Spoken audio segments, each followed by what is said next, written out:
Hello friends, তো আজকে চলে এসেছে একটা অক্সিডাইজডের একটা নেক পিস বানানোর জন্য। তো চলো দেখে নিই তার জন্য কি কি লাগছে। তো সবার প্রথমে লাগছে একটা অক্সিডাইজড পেন্ডেন্ট, এটা কিন্তু যথেষ্ট বড় একটা লকেট। তারপরে লাগছে হচ্ছে কালো রঙের আমি কিছু গ্লাস বিডস নিয়ে নিয়েছি, এটা প্রবাবলি 6 mm এর গ্লাস বিডস। তারপরে কিছু সিসি বল লাগছে, এটা হচ্ছে 8 mm এর কিছু সিসি বল, সিলভার সিসি বল। তারপরে কিছু কেমিক্যাল বিডস রয়েছে। কেমিক্যাল বিডস অনেক জায়গাতে পাওয়া যায় না, কিন্তু এখন প্রায় ইজিলি মার্কেটে অ্যাভেলেবেল রয়েছে। তো কিছু কেমিক্যাল বিডস নিয়ে নিয়েছি, এগুলো কিন্তু বিভিন্ন ধরনের বিভিন্ন ডিজাইনসের হয়।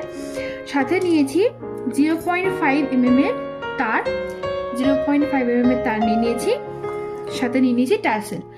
আর জুয়েলারি মেকিং টুলস তো রয়েছেই, তোমরা জানো, সেটা হচ্ছে কাটার, তারপরে হচ্ছে ফ্ল্যাট পিলার, এই দুটো। আর এখানে পাঞ্চিং টুল লাগছে না, যেহেতু এটা অক্সিডাইজ জুয়েলারি। তো চলো দেখে নিই আমরা কিভাবে এটা বানাবো। তো সবার প্রথমে আমরা তারটা যতটা পরিমাণ দরকার, যতটা লেন্থের আমরা নেকলেসটা বানাবো, ততটা পরিমাণ আমি তারটা কাটার দিয়ে কেটে নেব, কাটারটা দিয়ে কেটে নেব। চলো আমি কেটে নিয়ে তোমাদের দেখাচ্ছি। তো দেখো আমি এখানে পরিমাণ মতো কিছু তার নিয়ে নিয়েছি, কিছুটা তার নিয়ে নিয়েছি। এবার তারটা আমি হোলের মধ্যে ঢুকিয়ে দিচ্ছি, লকেটটা প্রথমে আমি ঢুকিয়ে দিচ্ছি, ঠিক আছে, যাতে লকেটটা মাঝখানে থাকে। এরপরে দেখো আমি এক একটা করে নিজের প্যাটার্নের মতো, নিজস্ব ডিজাইনের মতো আমি সিসি বল, গ্লাস বিডস, কেমিক্যাল বিডস এগুলো গেঁথে নেবো। তো দেখো আমি কি করে করছি জিনিসটা। প্রথমে একটা সাইড আমি করছি, ঠিক আছে।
একইভাবে আর এক দিকটা করে দেখাচ্ছি। দেখো আমাদের নেকলেসটা কিন্তু রেডি হয়ে গেছে। তো খুবই সিম্পল ভাবে আমি এটা বানালাম। তো এরকম যদি আরো ভিডিও তোমরা দেখতে চাও তাহলে কিন্তু কমেন্ট বক্সে কমেন্ট করো।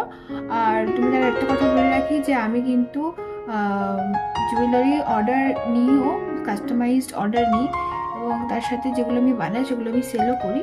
তোমাদের যদি কোনো কিছু অর্ডার দেওয়ার থাকে কিংবা সেল করার থাকে বা কোনো প্রোডাক্ট যদি তোমাদের পছন্দ থাকে তাহলে কিন্তু স্ক্রিনে থাকা হোয়াটসঅ্যাপ নাম্বারে অবশ্যই অর্ডার করতে পারো। No COD is available, only online payment is available through Google Pay or Paytm. আর কুরিয়ারে কিন্তু তোমাদের ডেলিভারি পৌঁছে যাবে অল ওভার ইন্ডিয়া। চলো এবারে এর কানের দুলটা বানিয়ে নিই, ইয়াররিংটা বানিয়ে নিই। তো ইয়াররিংয়ের জন্য কিচ্ছু না, জাস্ট দুটো অক্সিডাইজড ইয়ার স্টাড লাগছে, এরকম ডিজাইনের আমি নিয়ে নিয়েছি।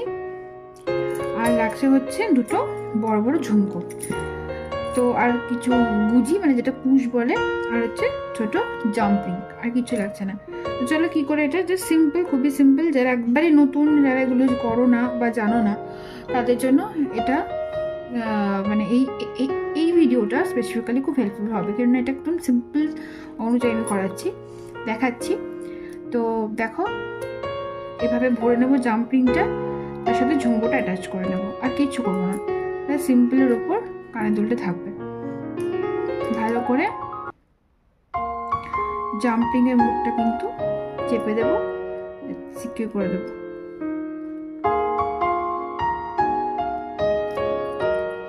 তার সাথে পুশটা লাগিয়ে দিলেই কিন্তু আমাদের ইয়াররিংটা রেডি হয়ে গেল। ঠিক এভাবে আরেকটাও করে নিচ্ছি।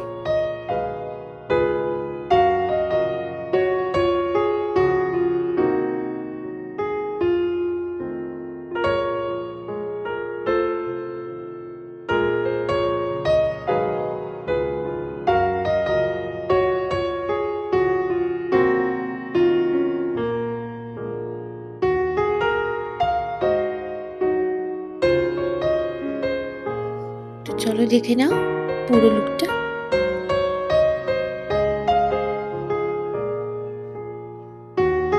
তো আজকে এইটুকুই, চলো আজকে আসি, টাটা।